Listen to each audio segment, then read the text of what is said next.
Bienvenidos a Tardes de Café, un espacio donde compartimos historias reales, profundas y a veces dolorosas, pero siempre con la intención de sanar, reflexionar y acompañar. Hola chicos y chicas, hoy vamos a hablar del noviazgo, ese periodo que se supone que es mágico, pero que muchas veces esconde señales que ignoramos. ¿Cómo identificar focos rojos? ¿Qué malas decisiones nos marcan? De eso vamos a hablar el día de hoy. Así es, Kika.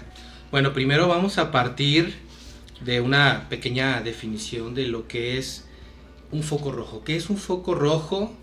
¿Qué son las banderas rojas, como dicen por ahí también? Las red flags, sí, que muchas veces no sabemos identificar.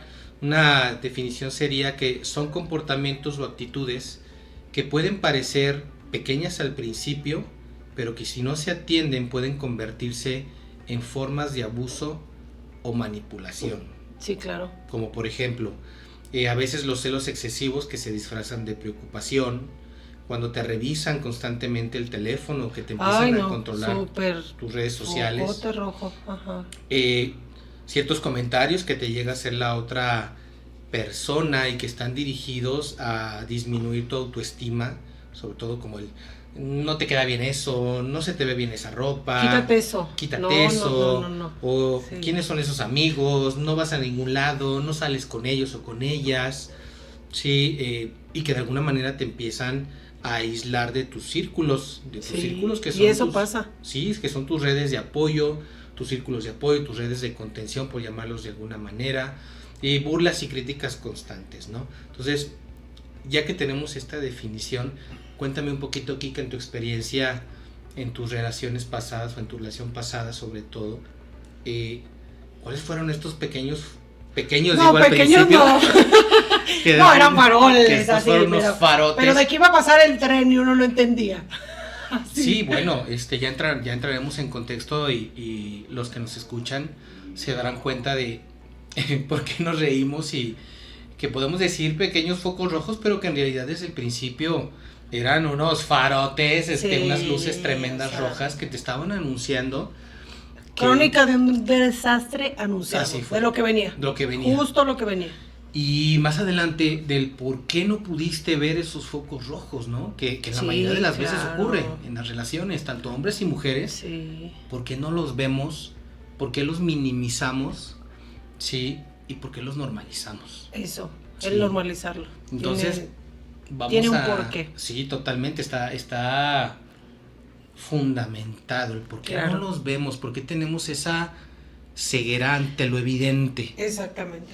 Y no es en realidad que no los veas, que no los quieres ver. O sea, es algo que tienes tan normalizado que no lo ves así como raro. Como, ay, ¿qué onda? ¿Qué está pasando? Ay, no, pues pobrecito se enojó. Ay, no, pues es su reacción. Ay, no, y de alguna manera hasta llegas a justificarlos. Tenemos ese problema de justificar las reacciones que se tienen. No, si yo te platicase, mira. Mira. Hoy el chisme va a estar bien bueno. Aparte de justificar, justificas por esos patrones que vamos a ver más adelante, que ya traemos, y aparte justificamos o minimizamos cuando nos topamos con una persona, vamos a empezar a introducir el término ya narcisista, sí, claro, sí, que te manipula de cierta manera, sí, que lo justificas y hasta te sientes culpable de sus reacciones, sí, en algún momento, de sus enojos. Sí. Entonces, por ejemplo, cuando tú conociste, tu relación pasada, sí. ¿Qué es de donde se desprende toda esta historia? Pues son historias de vida. Sí. ¿Cómo es que esos pequeños focos rojos, cuando tú empezaste a ver a esta persona o que la conociste, esos focos rojos que veías y que minimizabas? Es que fue desde el minuto uno. Yo fue así como que, ¿qué me pasó? Mira, vamos a empezar con la historia de... Yo venía de una relación de 3 años. Yo termino mi noviazgo por una situación que se suscita entre los dos y en la que yo me sentí culpable y responsable, muy responsable. Entonces, como experiencia o como donde entra esa madurez, empiezas a hacer cambios en tu persona para bien. O sea, crees que va a hacer cambios para bien, para aprender a relacionarte con los demás y la manera en cómo vas a reaccionar y como X y Y, ¿no?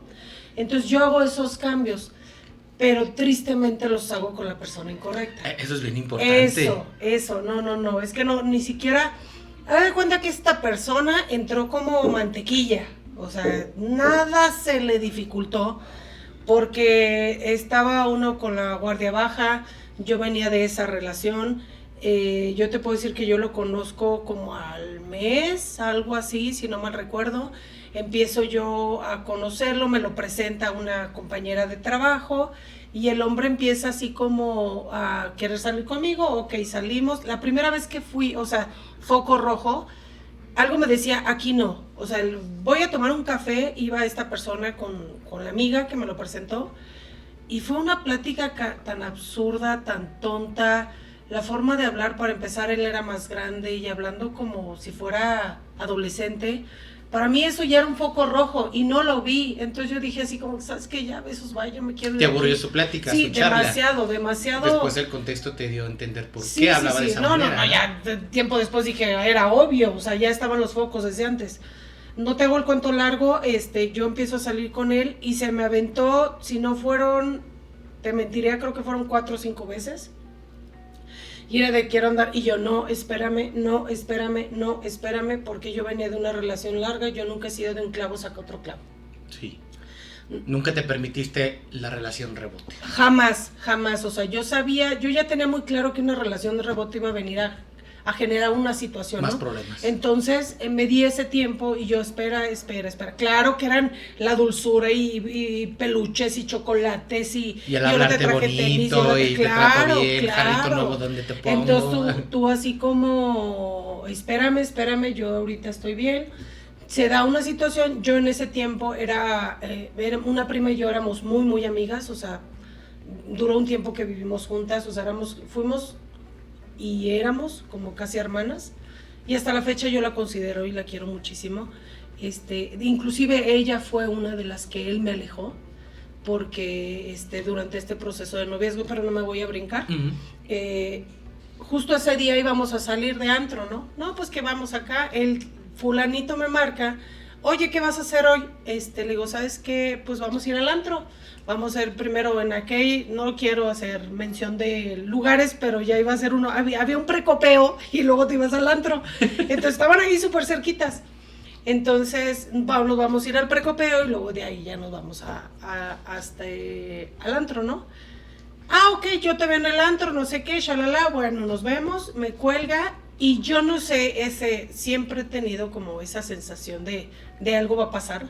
Y yo se lo dije a mi prima. La intuición. Le dije, ¿sabes qué? Sí, la intuición. Le dije, ¿sabes qué?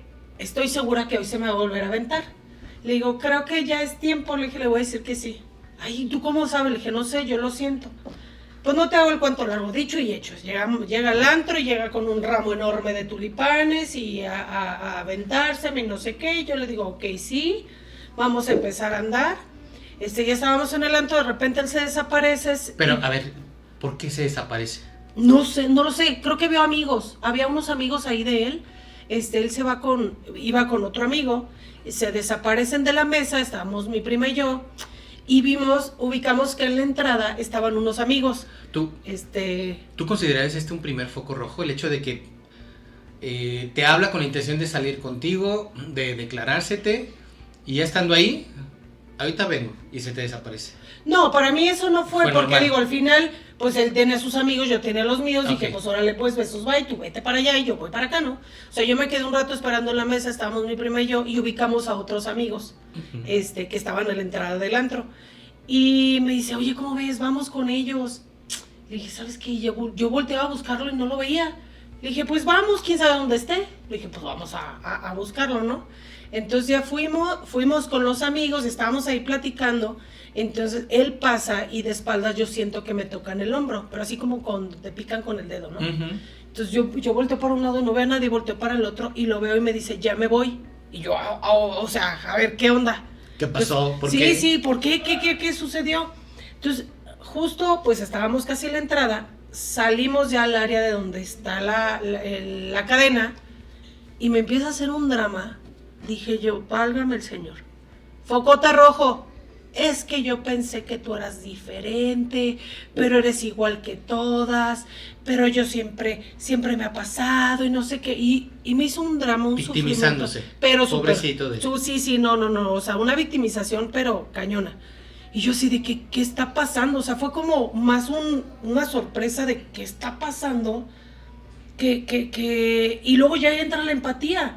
El decir, ay, no, pobrecito, no, es que yo no soy igual de que, o sea, ¿por qué me estás generalizando? Yo no soy igual. Entonces empiezo a hablar yo con él y le empiezo a decir, claro que no, o sea, ¿de qué estás hablando? Tú no estabas, yo te busqué, no sé a dónde te fuiste, yo me vine acá, se me hizo fácil venirme con mis amigos. Pues es que así como él se fue a buscar a sus amigos, claro, y te dejó ahí sola, con tu prima, pues tú dijiste, bueno, vamos con este grupo. Yo me voy para acá. Y de ahí fue como el super drama. Yo ya no, o sea, yo estaba en la cadena, te puedo hablar que eso fue como a las 12:30. Cerraron el antro a las 3 y yo ya no me metí. O sea, el drama estaba afuera. O sea, el drama se lo aventó afuera. Pero o sea, ¿él se fue y te quedaste ahí o...? No, él conmigo. O sea, él hablando o sea, yo estaba conteniendo su drama. ¿Cuánto tiempo se aventaron ahí en el drama? Te estoy hablando como 1:30, 2 horas. Okay. Entonces así de que ya vámonos, no sé si el ramo me lo llevé o lo dejé en el avión, y me acuerdo. Fue tanto el shock del drama que yo dije, ¿qué pedo? O sea, ¿qué está pasando, no? De ahí ya era un foco rojo. Al final ya era, pero farol. Te echó a perder tu noche. Sí, claro, llamando la atención. Porque fuiste esos son con él, típicos, te fuiste con tu prima. Son típicos para llamar la atención.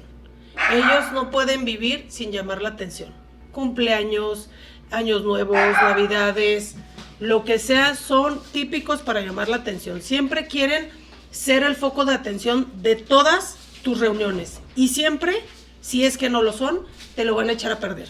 Ese es de ley. O sea, sí o sí lo van a hacer. Yo esa vez, yo obviamente me regreso con mi prima y al día siguiente pues me marca y ya como si nada hubiera pasado y no sé qué. Ya ahí ya era un foco rojo. Obviamente esta persona venía de un divorcio. Obviamente me cuenta la historia de Caperucita y el lobo, y él es Caperucita que sufrió y ya no le dejaron ver al hijo y la fregada. Tenía un hijo. Entonces mi lado empático y compasivo dije, pues no tiene nada que ver, pues estás divorciado, no pasa nada, pues vamos a tratarnos, si se da algo bueno y si no, pues ni modo, ¿no? Que a lo mejor desde ahí ya era otro foco rojo, porque el por qué terminó la relación. Sí, ¿y por qué no te dejan ver a tu hijo? Exactamente, pero él me platicó una historia de me lo quitaron, ya no me dejaron verlo, yo seguía pagando pensión y todo el rollo, ¿no? Él era el mejor hombre. Claro, entonces ahí viene otra vez tu lado empático. Ahí estás, pobrecito, cómo sufre, por eso les decía yo que somos focos fáciles para ese tipo de personas. O sea, ellos están al acecho, realmente están al acecho como animalitos para agarrar su presa más débil. Como dicen, lobos con piel de oveja. Exactamente. Entonces, ya pasa eso, ya me lo dice. Yo les puedo decir que, desafortunadamente, pues las cosas pasaron así. En realidad mi noviazgo duró... O sea, a los 3 meses me dieron el anillo. ¿Por qué? Porque era el bombardeo de amor en ese momento. Pero dentro de ese bombardeo de amor había violencia. Ya estaba la violencia presente. Yo recuerdo, y justo a Tona le platicaba, que dentro de mi proceso terapéutico, que es parte esencial, y yo se los digo, canasta básica, de verdad, se van a ahorrar muchas situaciones y muchas cosas. El toparse con personas desagradables y con quien no tienes que lidiar. Tristemente yo les puedo decir que yo me topé con una persona mala, lo puedo describir así. No conocía la maldad. Mis hermanos y mi familia me tenían como muy protegida. Son muy protectores, muy cuidadores. Mi papá también, aunado también al machismo, pero era como mucho la protección. Entonces yo no venía nada maleada, nada maliciosa, yo muy tranquilita, inocente a mis 25 años. Entonces, todas estas situaciones que pasaba yo no las platicaba. Pasó una situación también que yo lo acompaño a San Miguel de Allende a llevar, no me acuerdo qué, tenían un negocio de productos de piel. Fui, lo acompañé, vamos rápido y venimos, ok, vamos. Ya cuando veníamos de regreso, justo pasando, miren, no se me olvida la imagen, justo pasando por afuera del templo, del centro, íbamos caminando y me llega una alerta de Nextel, famosísimo Nextel. Me llega una alerta de un hermano que ahora es hermano de mi cuñada. En aquel tiempo era novia de mi hermano y ahora ya son esposos, ¿no? No, creo que ya estaban casados. No, todavía no se casaban. No se casaron después. Ok, ya. Ok, pero me manda una alerta a él y me dice, ¿qué onda? ¿Cómo estás? No sé qué. Y yo, bien, ¿y tú? Le dije, ando acá en ¿qué van a hacer hoy? Le dije, no, pues nada, porque nos juntábamos mi prima y yo. Le digo, no, pues nada, yo no he hablado con Marisol. Ya dije su nombre. Yo no he hablado con ella, pero pues chécale, mándale alerta a ella, ¿no? Pero yo contesté como sin nada, sin ningún problema. Ya cuando terminó la llamada, dije, oh, cielos. El hombre se transformó. Terrible error. El haber error. recibido, contestado ese mensaje. No, fue lo peor que pude yo haber hecho. Porque el hombre venía serio. Para esto te estoy hablando que ya cuando salimos de San Miguel de Allende eran tipo 5:30, 6 de la tarde. Nos tocó carretera ya de noche. Ok, oscureciendo. Este pedazo de mi vida, este instante fue recordado y apenas fue hace poco tiempo, después de toda la pesadilla que yo viví, que es tema de conversación básica de todo este programa, se destapó. ¿Lo tenías bloqueado? Lo tenía bloqueado, pero es porque fue una vivencia muy fuerte para mí también. A media carretera, no les hago el cuento largo, en una curva yo veía, o sea, nos paramos en medio de la nada, en una curva, y se veía el desfiladero de un lado. Se baja él, me baja a mí, y me dice, me empieza a discutir por lo de la llamada, por el haber recibido ese, ¿y tú por qué le contestas? Y los dije, es que, o sea, nada más me preguntó que qué íbamos a hacer, o sea, no es nada, es hermano de mi cuñada, ¿cuál es el problema? No, es que te estoy diciendo, y es que tú sabes cómo me pongo. Entonces me recargó en el coche la parte de atrás, y de un momento a otro azota las manos en el coche, pero hace cuenta yo estaba en medio y abre las manos y lo azota así. Entonces fue como... O sea, él frente a ti y a los lados de ti. Exactamente. Confrontándome. Yo fui así de, me va a matar. O sea, mi imagen, desde el momento uno que a mí me bajó del coche fue, aquí algo va a pasar. A oscuras, no, no mi había cabeza nadie. No dejaba de pensar. Dije, me va a matar, algo va a pasar.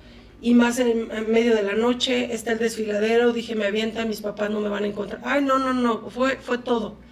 Todo pasó por mi cabeza, y ya cuando dijo, es que ya no tienes que contestar, no sé qué, yo, sí, está bien, sí, no pasa nada, ok, sí. Te entraste en un estado de shock. Yo me bloqueé, o sea, fue algo que fue muy impactante para mí. Pero desde ahí él ya con sus palabras te estaba expresando lo que él, su forma de comportarse, de reaccionar. Claro, o sea, ya te estaba diciendo, si sabes que así me pongo. Exactamente. Si sabes que me molesta. O sea, ya era una reacción violenta y lo dejé pasar. Sí, lo dejé pasar.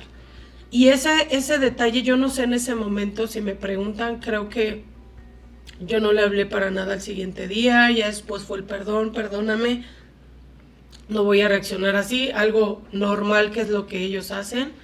Al poco se deshacen tiempo, en disculpas. Claro. Al poco tiempo que resulta, sale, me acuerdo, en una compañía telefónica, el celular que a mí me encantaba, me gusta mucho el color rosa y era como fuchsia, ¿no? Uh-huh. De los que se abría así con tapita. Okay. De aquellos ayeres. Entonces llega y él sabía que me gustaba y me lo regala. Mira, te traje este celular y no sé qué. Ay, qué padre, sí. Sí, pero mira, trae chip, trae contrato para... Ojo, foco rojo, te quieren aislar de amistades. Porque te quitan tu teléfono, te quitan el chip. Ese teléfono, el que yo tenía, se lo di a mi mamá. Y yo me quedé con el que él me regaló. Pero en el cambio, se fue mi chip. Y estamos hablando que en aquel entonces... No existía como ahora la opción de sincronizar tus contactos. Ay, no. De que no existía el WhatsApp ni siquiera. No existía el WhatsApp. O sea, no estaba la plataforma Google que te guardaba todos tus contactos y metiendo tu chip en cualquier otro celular te los jalaba. Los sincronizas. No, tenías que hacerlo de manera manual. En ese momento se quedaban tus contactos en tu chip. Okay. Y como él era un contrato en una telefonía, entonces era fuerzas ese chip, sí. No podía usar el mío. Claro. El contrato era con ese chip. Entonces ahí ya me estaba aislando de todo mi entorno. El evitarse de que te volvieran a marcar. Exactamente, el evitarse esa situación que había pasado en San Miguel. Okay. Pasó también el que te empiezan a aislar de tu entorno, más allá de esto de lo del celular, que fue algo como muy marcado. Te empiezan a controlar. A controlar todo. Yo recuerdo que con mi prima nos juntábamos mucho de antes de yo andar con esta persona y empezamos a seguir con el estarnos juntando, ella es su novio de aquel momento, yo con esta persona, llegamos a salir 2 veces o 3 a lo mucho, cuando en la tercera me dice él, no, es que la verdad es que es muy infantil su novio y yo no quiero volver a saber de él y que flojera y que flojera el convivir con él y no, ya no volvemos a salir con ellos. O sea, me aísla de mi prima. Ajá. Cuando era como mi hermana. Entonces es como, yo sigo conviviendo con ella, pero ya sin esa relación de él su novio, ella su novia, yo el mío y los 4 juntos, no. E inclusive se empieza a perder esa relación de mi prima y yo, porque él me aísla. Cada vez empezaste a frecuentarla menos y me imagino que por una cuestión de para que no se moleste. Exactamente, no sí, claro. Es que se va a enojar. Sí, de ahí venía todo, o sea, el buscar la manera de cómo no estar yo conviviendo con la gente que convivía. Ajá. El aislarme de tus amigos, estar tus incomunicada, de aislarme hasta de mi propia familia, el yo querer convivir con mis primos o con un primo hermano de mi prima, que llegamos a ir a su departamento y era hacer caras y no quiero estar aquí y no quiero nada, cuando yo me la llevaba muy bien con él. Y fue el primerito que me dijo, y no voy a hablar nada, dime si vas a regresar con él porque mi pecho no es bodega. O sea, mi primo me lo dijo. Ajá. Porque mi primo es psicólogo. Entonces, pues él ya veía todas esas actitudes.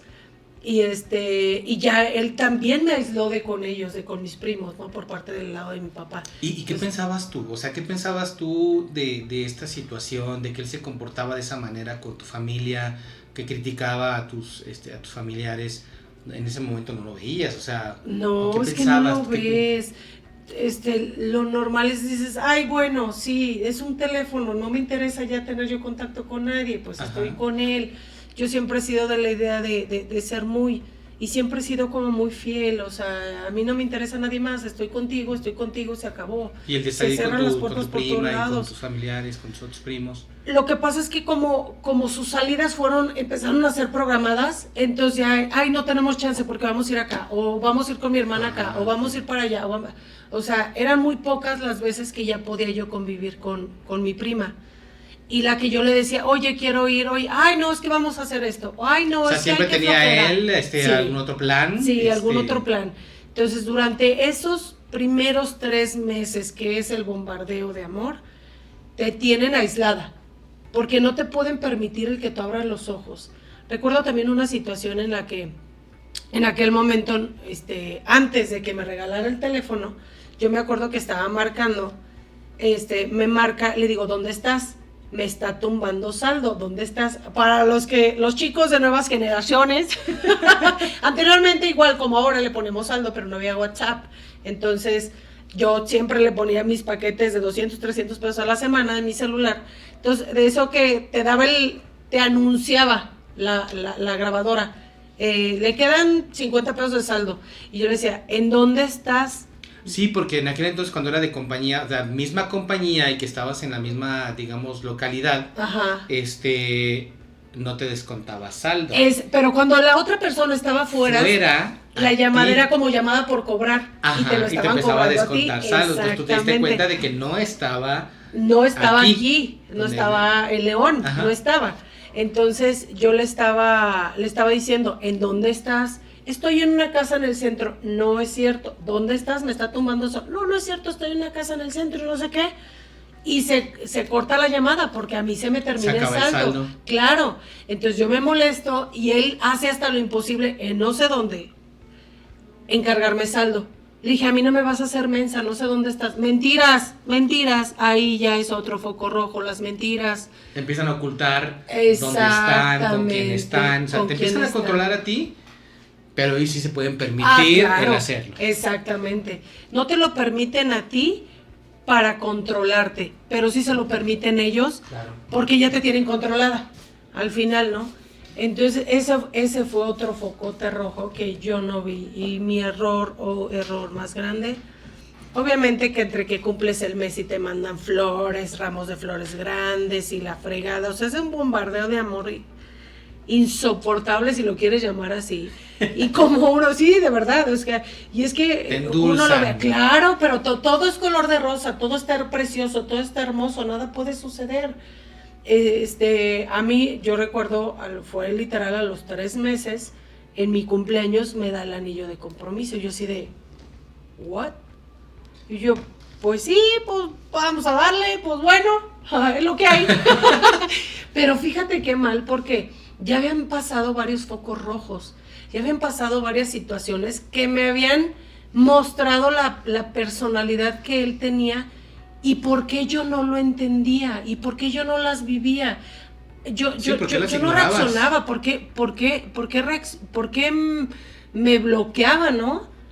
Porque de ahí vienen las situaciones que nosotros hemos normalizado. Vamos a hablar patrones.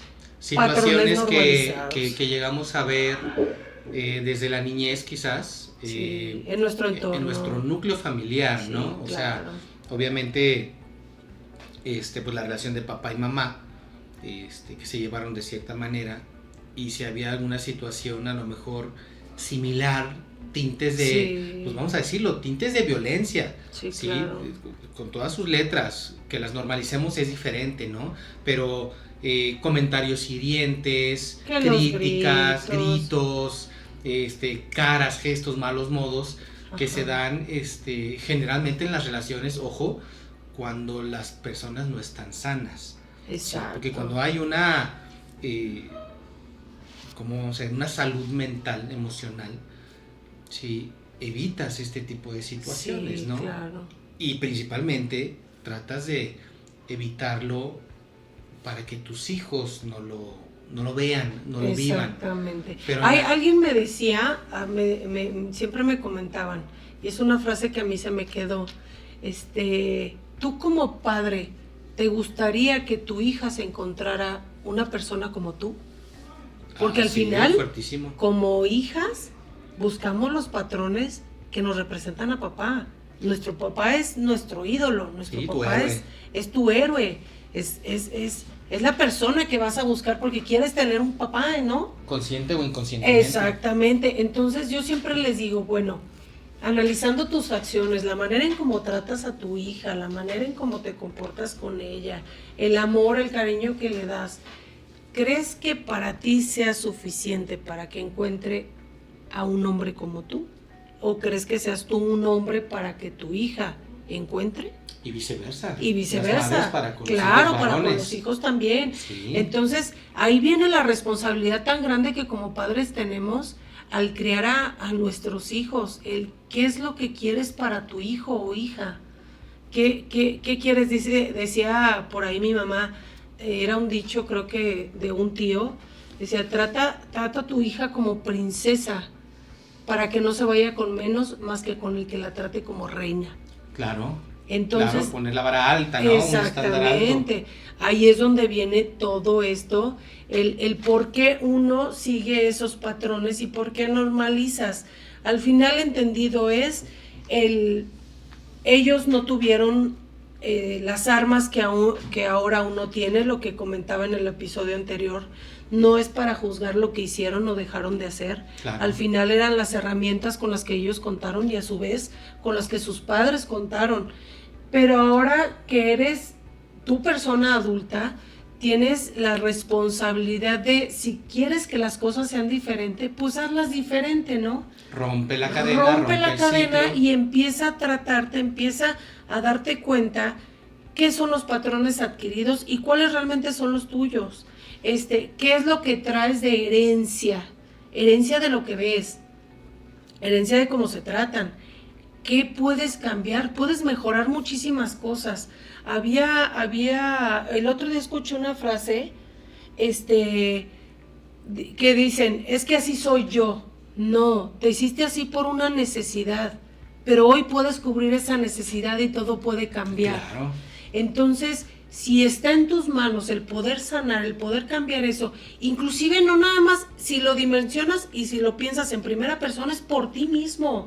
¿Por qué? Porque si te dedicas a cuidar tu jardín en lugar de perseguir las mariposas van a llegar solas.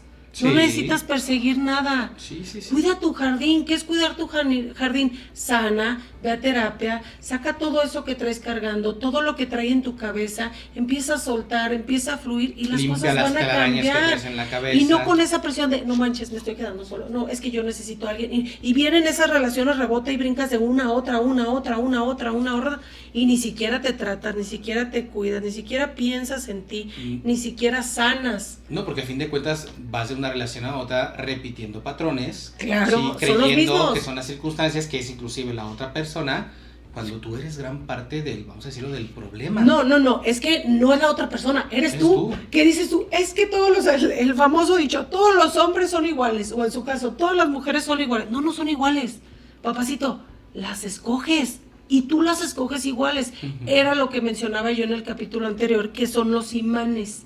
Esos imanes que se atraen y los que repeles. Tú estás repeliendo a la persona sana, a la persona que está bien, que te va a dar paz, te va a dar tranquilidad, te va a dar estabilidad emocional y te va a dar todo lo que tu cabeza quiere y tu alma. Pero en tu inconsciente está todo lo que tú viviste. Entonces, inconscientemente escoges a la persona, a la otra persona, y te atrae la otra persona que es problemática, que tiene carencias emocionales, que tiene ausencias, que tiene dificultades, que tiene todo. Entonces, ¿cómo pretendes tú atraer a la persona que tú quieres a tu vida si no estás cambiando, no estás arreglando tu jardín? Entonces, gran parte del que en determinado momento no veas esos focos rojos, si dejes pasar esas situaciones, es porque lo estás viendo desde los patrones, desde lo que viste, desde lo que te enseñaron, ¿sí? Entonces lo normalizas, ¿sí? Y lo dejas pasar. Y entonces te vas enganchando cada vez más en esa relación, porque a pesar de todo lo que viviste, de esos focos que tú veías, seguiste adelante. Sí, claro. Sí, o sea, no, y esta historia continúa. Pero larguísima. Sí, o sea, estamos hablando del preámbulo, ¿no? O sea, en el noviazgo viste estos focos rojos, pero los normalizabas. Sí. Y llegaste al punto del matrimonio, de decirle que sí a este tipo de personas. Altar. Sí. Sí, no, y fue... Ahora, ¿qué más? O sea, antes de casarte, de que tomaras ya la decisión, de darle el sí. Ya habían pasado varias situaciones. A mí, por ejemplo, en mi despedida de soltera bíblica, aparentemente, por medio de una hermana que, hijo, ni le voy a dar título a la señora, porque hizo la vida imposible. Le hizo llegar unas fotos aparentemente de su niño, como que, ay, mira, me mandaron las fotos de mi hijo y él supuestamente tenía mucho tiempo sin verlo y el drama de las fotos pero él lo destanteó y no sé qué. Dije, pues a mí me da igual, pues recibiste las fotos, ¿no? O sea, era como victimizándose. Exactamente. Mira como si es cierto. Exactamente, el seguir victimizándose. Pero lo que fue así como el clímax de todo fue en mis pláticas prematrimoniales. Estuvo muy fuerte y al final yo no salí de ahí. O sea, en ese día, el día de mis pláticas, estábamos en una dinámica. Era muchísima gente. Muchos obviamente eran jóvenes que iban hacia el matrimonio. Eran eran pláticas, pero como un retiro para matrimonios. No te quedabas a dormir ahí, ibas y venías, era creo que todo el fin de semana. Yo me acuerdo que en una dinámica, pues te tocaba con mujeres, te tocaba con hombres, pero al final pues cada uno tenía su pareja, o sea, no ibas a ligar, ¿estás de acuerdo? Y menos al templo, claro, o sea, si estabas ya con la conciencia que te querías casar, pues tenías ya la conciencia que era tu marido, que era la persona que habías decidido con quién estar, no ibas a ir a ligar con nadie más. Pasó la situación que hace una dinámica, me toca una dinámica con el señor a un lado, con un muchacho, bueno, ya estaba grande, te puedo decir como alrededor de 30 y algo. Esta persona, y me toca la dinámica, la empiezo a hacer, entonces llega un receso, después de esa dinámica, terminamos la dinámica, llega el receso, y sales a tomar aire, porque pues, son muchas horas de plática. Estando en la parte de afuera, ay Dios mío santo, me empieza a hacer un pancho horrible, el empezarme a gritar, el levantarme la voz, el decirme ¿qué te pasa?, si te quieres ir con ese hombre, a la fregada. Voy a utilizar palabras bonitas porque a lo mejor se van a escuchar puro pip, pip, pip, pip, pip. Entonces, suavizando la forma como se... Exactamente, cómo se expresó. Entonces, él me dice, a la fregada, no nos casamos, y me vale, y no me importa, y a la fregada.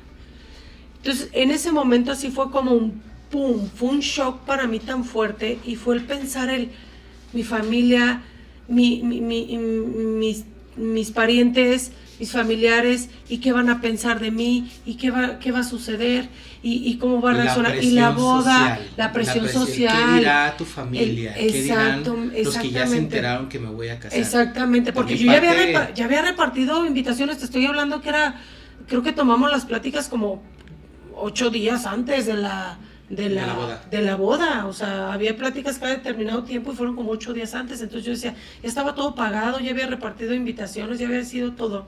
Okay. Y decía, no manches, ¿cómo le voy a hacer? O sea, ahora cómo, ¿qué va a pasar? Yo me bloqueé en ese momento y fue así como un shock, y luego ya después, claro, victimizándose, y luego ya dentro en otra dinámica se acerca y obviamente me agarré yo llorando de qué está pasando, y él ya no pasa nada, mira, no sé qué. Esta situación, y se los voy a platicar así de fuerte, y fue algo que cargué durante 14 años de mi vida, porque dentro de mi matrimonio se utilizaba para burlarse de mí, porque él me había calado. Así era su argumento. Yo te calé el día de las pláticas y yo sabía que ibas a aguantar.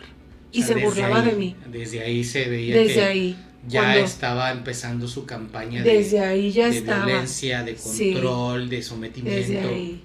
Me acuerdo hace poco un padre me dijo, no hombre, mija, ¿qué hiciste? En ese momento te quedas con tu fiesta y ya después te pago lo que hayas gastado, me vale, y te hubiera buscado un taxi y te vas. Sí, pero fue como tan fuerte para mí. De verdad es que no tenía malicia. De verdad es que yo no tenía malicia. Y era como ¿qué es esto? ¿Qué estoy viviendo? O sea, como fue un shock, un bloqueo. Y creo que el cerebro en automático se bloquea y ya no sabe ni qué hacer. Y creo que es cuando es un evento traumático, es la manera de reaccionar el cerebro. Entonces yo me quedé como bloqueada. Yo me acuerdo que minuto 2 entramos a la siguiente actividad, o sea, yo estaba de un lado, a los hombres los separaron y yo seguía, pero de repente se me salían las lágrimas y buscaba la manera de que no me vieran las personas que estaban cerca de mí, y de repente en la actividad no sé qué dice, que busquen a su pareja, denle un abrazo. Entonces yo me acuerdo que cuando llega y me dice, ay, ya no pasa nada, y me abraza, yo me agarré llorando, dije, ¿qué es esto? Te pego, te sobo. Sí. Y fue un círculo de violencia constante durante 14 años. A partir de ahí. Y te estoy hablando que eran 8 años. Bueno, que ya lo veías, no lo veías, pero ya se empezaban a dar las señales. Ya se empezaban a dar, ¿no? Desde antes. Por eso digo, eran faroles, eran de tren, ahí viene el tren, hija, y te va a dar un santo machucón.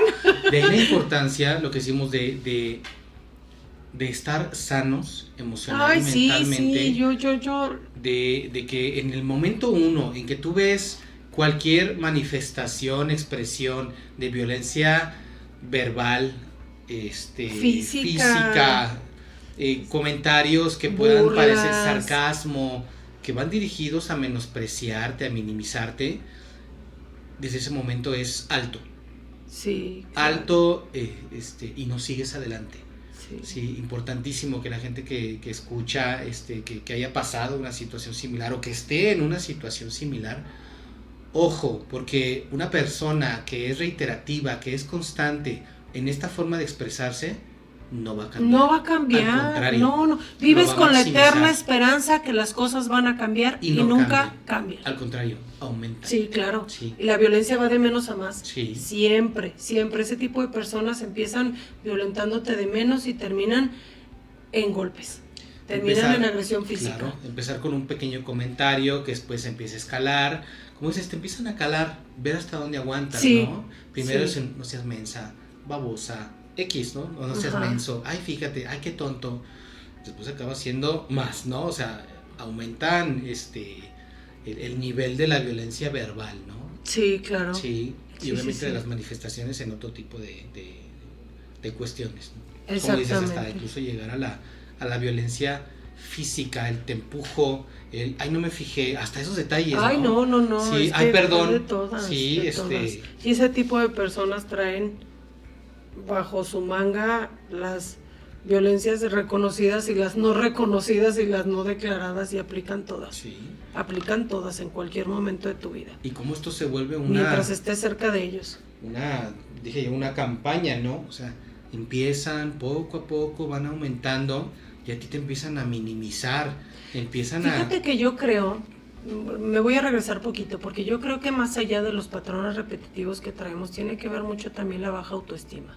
Sí. Cuando traes problemas de autoestima, cuando traes problemas y situaciones de, por ejemplo, un noviazgo fallido de 3 años, o sea, cuando traes todo ese conjunto de cosas, se hace cuenta que le estás entregando el ramo completo para que haga y deshaga lo que le dé su gana. Lo que dijiste al principio de vienes de una relación fallida, eres consciente de que cometiste ciertos errores y dices, no quiero volver a repetir. Exacto, esa conciencia de experiencia y se llama madurez, más allá de la conciencia, decir, ¿sabes qué? La regué en esto, lo voy a cambiar, ¿sabes qué? E inclusive ahí, creo que en ese punto hubiera sido parte fundamental de yo haber ido a terapia. Sí.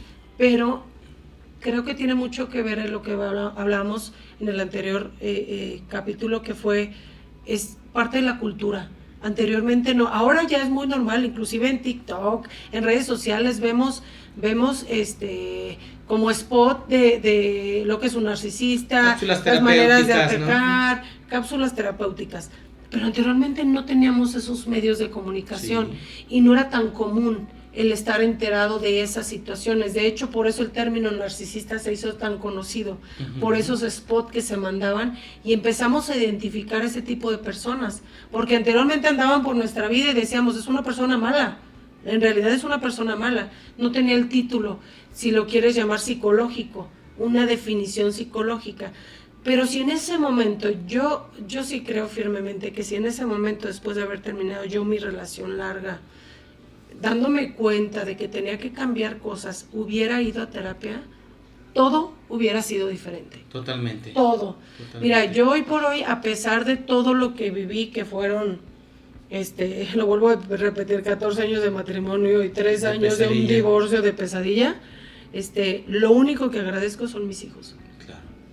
Y la experiencia de no volverme a topar con una persona igual. Pero en cada momento de mi vida yo les puedo decir que siempre estuve agarrada de la mano de Dios y fue el único fundamental que me dio la fortaleza para poder salir de donde estaba yo, de esa pesadilla que viví, de esa situación tan difícil. Y más allá de dentro del matrimonio y del noviazgo, es que yo a Dios siempre lo hice partícipe en mi vida, porque yo recuerdo desde, si Dios tiene para casarme, me voy a casar a los 25, yo siempre se los decía, porque yo no fui muy noviera. Entonces me dice, es que no tiene novia. Y yo no me preocupo, si Dios me tiene para casarme, me caso a los 25. Yo me caso justo cuando cumplía 25 años, o sea, tenía 24 y ese año cumplía 25 años. Entonces yo dije, Dios está en mi vida, sí es Dios el que me mandó a esta persona, ¿no? A veces cometemos esos errores creyendo que, pero Dios no te manda nada malo. al final siempre está de la mano contigo y ayudándote a sobrellevar toda esa situación, que ya después, más adelante, les platicaré cómo fue parte esencial de todo mi proceso, más allá del divorcio, en todo ese matrimonio, todo lo que yo duré y todo lo que yo pasé. Al final se convierten en situaciones que después de todo ese dolor y sufrimiento que tuviste que atravesar o que tenemos que atravesar en este tipo de relaciones o circunstancias, se convierten en sabiduría. Claro. Sales de la tormenta, sales del agujero de alguna manera renovado, ¿sí? Armado con la experiencia y con esa sabiduría que te dio el haber tenido que trascender esas malas circunstancias, ¿no? O sea, tienes que aprender de todo lo malo, de toda esa mugre, de todo ese lodo, destilar, ¿sí? Y extraer la enseñanza y la sabiduría, lo bueno. Sí. Lo bueno de haber atravesado esas circunstancias. En el momento es una pesadilla. Sí, horrible. Sí, es un sufrimiento que dices tú en algún momento. A lo mejor puedes decir, Dios, ¿por qué me pusiste aquí? ¿Por qué si yo te pedí esto, me mandaste algo bueno en tu mente, me mandaste esto? Sí. En el momento no lo entiendes. A lo mejor quizás después de que ya atravesaste el proceso terapéutico y lo ves a la distancia, los retos que tuviste que superar es cuando entiendes, es ahora entiendo por qué. Sí. Sí, por la persona en la que te convertiste. Claro. El proceso, dicen, ¿no? Exactamente. La persona del proceso, sales es renovado. Y más que nada es experiencia, es madurez, es conocimiento, te deja mucha enseñanza, muchísima. Que te la da la peor persona. ¿Sí? Que jamás te imaginas cruzarte con una persona de esa calaña, porque yo lo puedo llamar así, es calaña, es persona mala. Sí, son personas que malas. Te vino a dañar de tal manera que viene ese miedo para todo en tu vida. Y si no atraviesas de la mano todo tu proceso de divorcio, más allá del matrimonio, es de la mano de Dios, no puedes. Y de otro lado, la terapia, para que te haga tomar esa fortaleza, porque te acaban con todo, acaban con autoestima, ¿quién te va a querer con 3 hijos? ¿A dónde vas a ir? No tienes ni a dónde ir, no tienes dinero, ¿cómo los vas a mantener? O sea, eran situaciones que todo el tiempo escuchaba. Sí. Me estoy adelantando, porque este es para el siguiente capítulo, luego les doy el enganche. Eran situaciones que a diario vivías, que yo en mi caso a diario vivía, era un círculo de violencia todo el tiempo, claro. Todo el tiempo.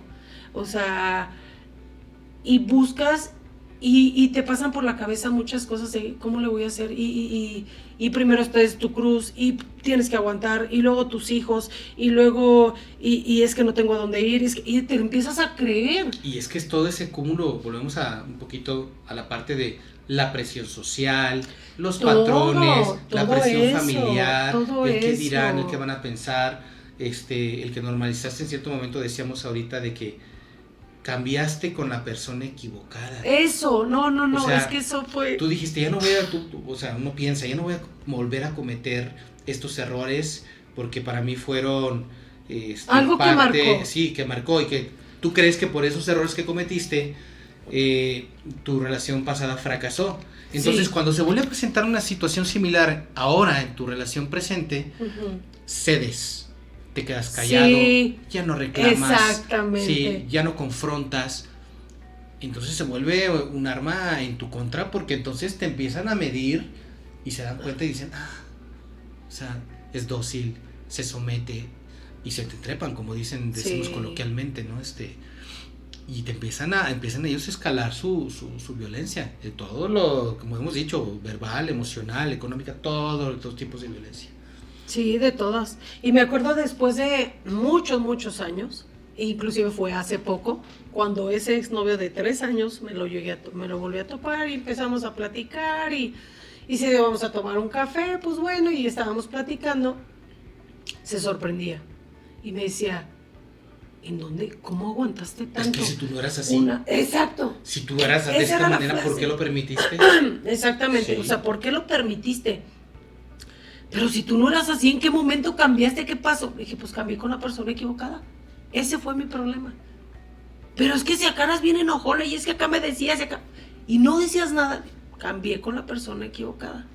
Ese es el problema, que uno trae ya en conciencia el decir, quiero de alguna manera madurar, ir creciendo, ir cambiando, ir adquiriendo experiencia y haciendo cambios para el bien de mi persona y para mi entorno. Y mi entorno es con las personas que yo me pueda relacionar. Y estaba esa conciencia, pero si esa conciencia ya está en la apertura, si ese momento clave se hubiera buscado terapia, lo que menos hago es toparme con este tipo, lo que menos hago, pero no lo hice. Sí, pero ya había la conciencia de que yo quería cambiar, claro, de que algo estaba mal en mí, y a lo mejor era mi consciente que estaba diciendo, sí, hay un patrón, sí, algo está pasando, sí, tu situación tiene un porqué. ¿Por qué estás reaccionando? ¿Por qué estás viviendo? ¿Por qué estás pasando? ¿Por qué estás con este tipo de personas, no? Sí. Ya había un porqué. Estaba la apertura de conciencia, pero no había vamos a escarbarle para sacar. Y ese escarbarle era el ir a terapia, y no lo hice. Y desafortunadamente, como dices tú, ya hay una conciencia del cambio, de que te diste cuenta de que lo que tú eras o como eras en aquel entonces no funcionó. Hay una ruptura. Siento yo que hay como una ruptura, te divides, te fraccionas a ti mismo, te das cuenta de que esa forma de ser no era útil o no fue buena, y al momento de que te topas con estas personas, ¿sí? Ya no tienes las mismas herramientas que tenías antes, estás vulnerable. Sí, claro, completamente dócil, vulnerable. Sí, porque dices, yo ya no voy a actuar de esa manera porque no me funcionó. Exactamente. Pero no te das cuenta de que estás permitiendo que ahora pasen por encima de ti. ¿Y qué pasa? Que si tú ya vienes con una, vamos a llamarle afectación en tu amor propio o en tu autoestima, porque tú mismo sabes o crees que estabas mal, de ahí viene un proceso de, ya lo dijimos, de sometimiento, que esta persona te va a llevar poco a poco al punto en que te olvides de ti mismo. Eres presa fácil. Te anulas. Sí, tu autoestima acaba por los suelos, tu amor propio. Claro. Sí, dicen por ahí, algunas me dijeron a mí, una psicóloga me dijo, es que te hicieron pomada tu autoestima, se encargaron de destruirte. Sí, esa imagen que tú tenías construida de ti mismo y que decidiste que no ibas a volver a ser de esa manera, se aprovecharon, sí, de ahora tu nueva forma de ser, entre comillas, sí, y te hicieron pomada, ¿no? Así lo hacen estas personas. Sí, porque al final está la otra parte, o sea, yo platico de mi experiencia de vida, todo el proceso que viví con esta persona, pero en el caso de Tona también está la parte de una mujer con las mismas características resultó hacer lo mismo. Claro.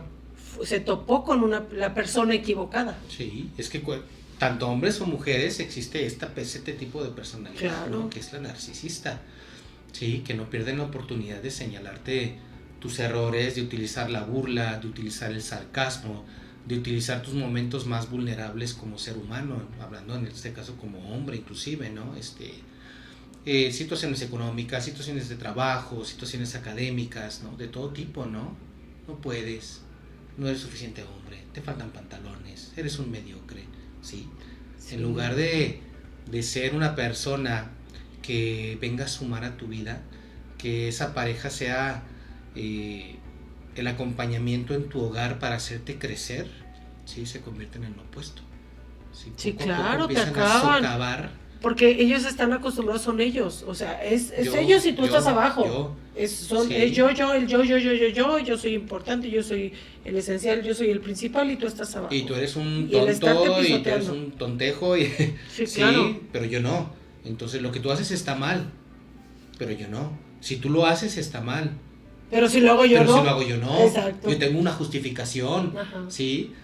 Es que te grité porque me hiciste enojar. ¿Sí? Me gasté el dinero porque lo necesitaba. ¿Sí? Uh-huh. Hice esto por X razón, ¿no? Siempre buscando una justificación del por qué está bien que lo hicieran ellas, pero si tú lo haces siempre va a estar mal. Sí, claro. Sí. Entonces se da en ambos lados. En ambos sexos, sí. Al final eso es lo que pasa. Es una situación generalizada en cuestión de el tipo de personas que no solamente es característica de un solo género. Claro, puede ser masculino, puede ser femenino. Yo por eso les recomiendo muchísimo y vuelvo a ser reiterativa. La terapia les va a servir muchísimo para poder sacar todas esas telarañas de la cabeza, para poder entender el porqué de tus reacciones, el porqué de tus acciones, el porqué de tu entorno, el cómo empezar a cambiar, cómo empezar a mejorar. Hubo una vez una persona que me decía, es que sí, vas a terapia y vas a terminar odiando a tu papá y a tu mamá y no los vas a querer ver. No, ¿por qué los voy a odiar? Gracias a ellos estoy aquí. Gracias a las herramientas que ellos tuvieron, estoy aquí. Les agradezco lo que hicieron porque gracias a eso soy lo que soy hoy.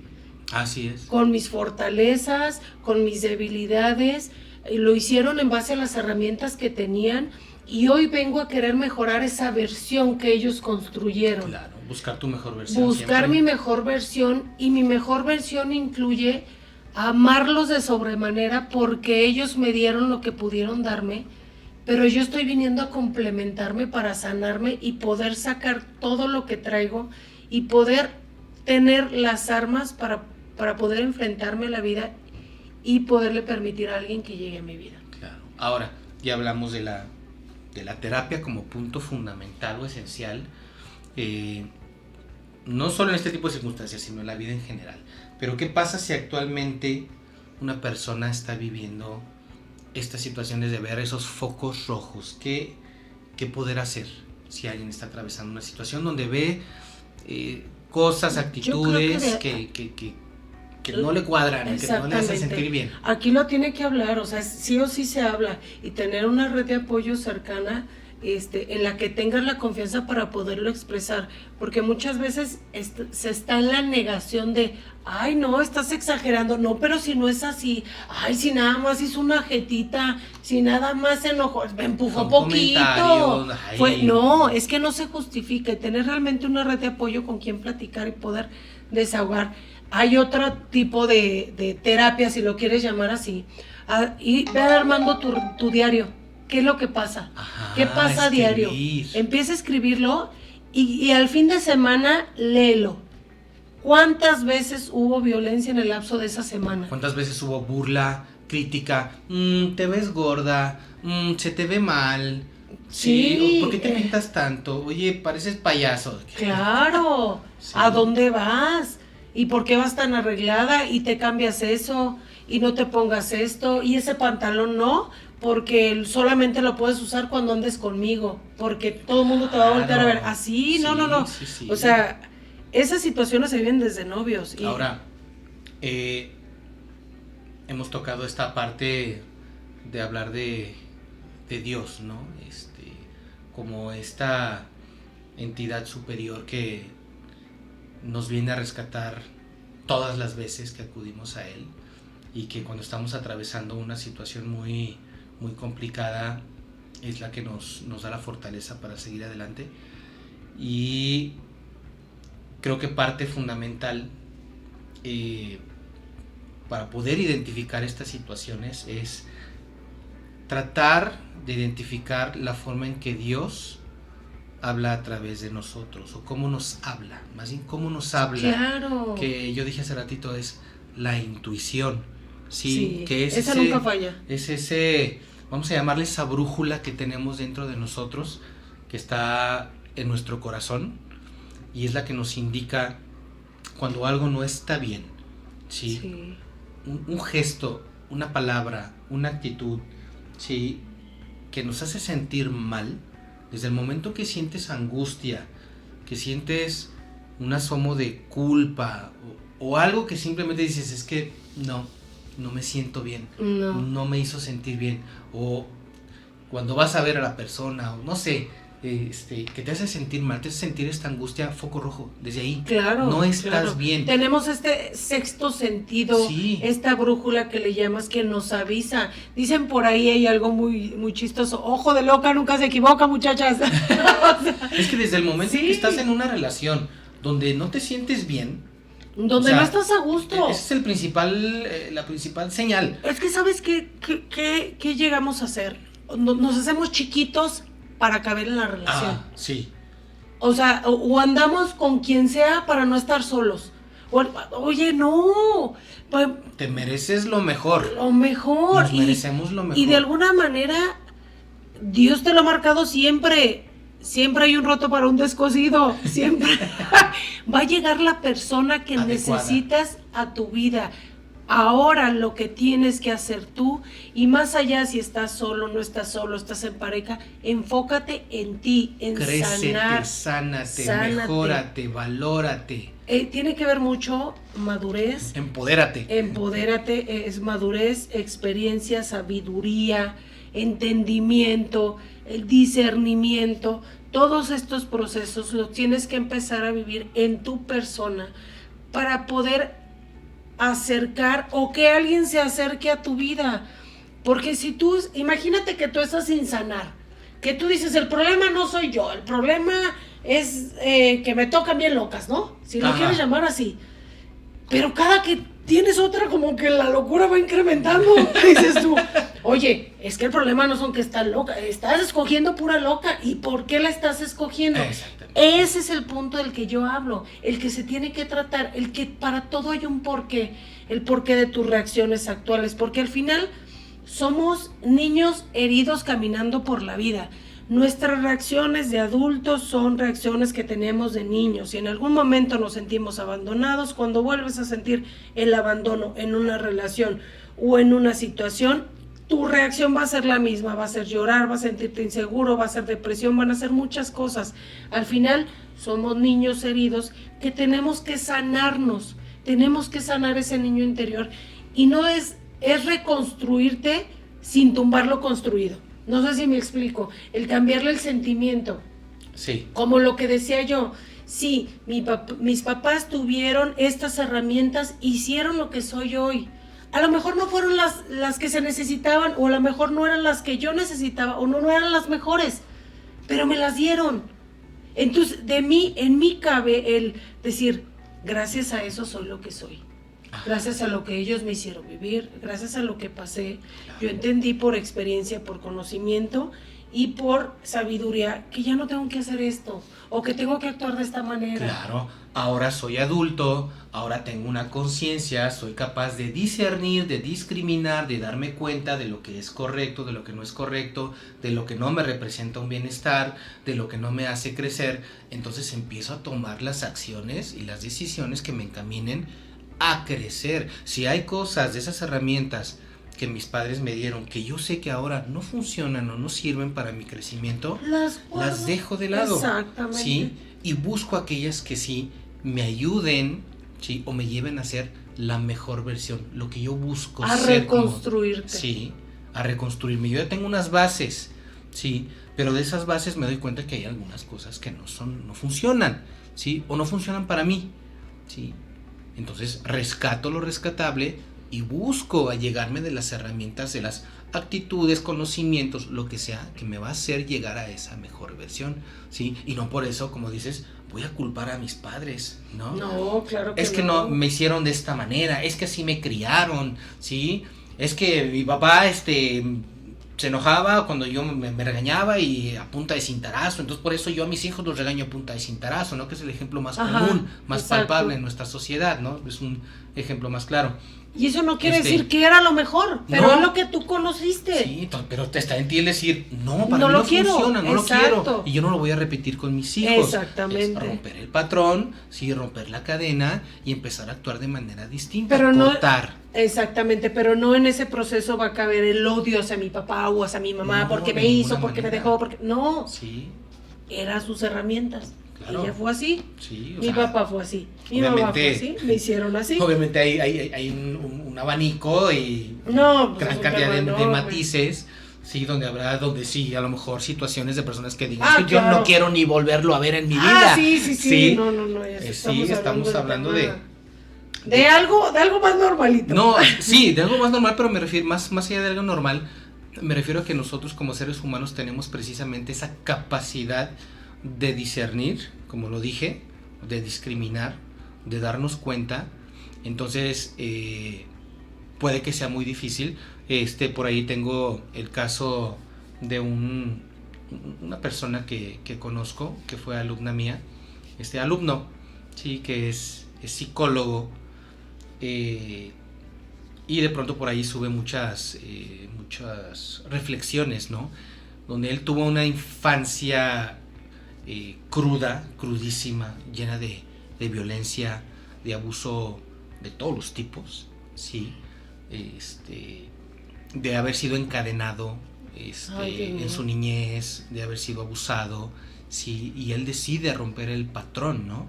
¿Sí? Y esa lucha constante contra esos pensamientos intrusivos, como dicen, que constantemente lucha él por lo que le hicieron, ¿no? Uh-huh. Pero él buscando ser una mejor versión. Claro. Sí, entonces es un psicólogo pues reconocido dentro de su ámbito, que le gusta dar conferencias, preparándose académicamente, estudiando una cosa, una maestría, otra maestría. Sí, a eso me refiero, que tenemos la capacidad, y se me vino la palabra, que la resiliencia como seres humanos, claro, la capacidad de sobreponernos a la adversidad. Exactamente. ¿Sí? Y buscar ser mejores. ¿Sí? Y lo importante de tener, o sea, él es psicólogo, pero aparte obviamente tiene su proceso terapéutico. Claro. Sí, importantísimo, ¿no? Porque muchas de las veces no podemos solos, ¿sí? Necesitamos estas redes de contención, figuras que nos representen ejemplos, ¿no? Ejemplos a seguir, ¿sí? De dónde agarrarnos para nosotros ir saliendo poco a poco de estas situaciones y convertirnos en alguien distintos, mejores siempre. Sí, claro. Esa red de apoyo tan importante y que siempre van a estar al pendiente, que es la familia, que es la principal, hermanos, papás, de inicio, y cuando vienes de una situación en la que te aislaron, es tu principal red de apoyo. Siempre buscar estas o amistades que te puedan apoyar, con la que te puedas desahogar, con la que puedas estar. Al final, la situación por la que, si ya estás dentro de una situación así, es sí o sí tienes que salir. O sea, esto se está descontrolando y va de menos a más. Estoy platicando yo en base a mi experiencia, en base a lo que yo viví, y esto es el inicio de muchas cosas que vienen. Esto solo fue el noviazgo, lo que se vivió. Obviamente creo que no sé si terminemos el tema con la situación que pasa en mi boda, que al último de mi boda, ya cuando llegó el mariachi, el señor a las 2 canciones, vámonos, y vámonos. Y todavía había gente mal. Porque me siento mal. Porque me sentía mal. Me siento mal, y vámonos. Y yo así de, no puede ser, ¿cómo voy a dejar a los invitados? Vámonos. Dije, no, fue algo tan horrible. Entonces, solo es el inicio de muchas cosas, y era crónica de un desastre anunciado, como lo dije desde un principio. Ahorita yo ya me río, ya ahorita ya lo platico sin quebrarme, sin sentir todo ese dolor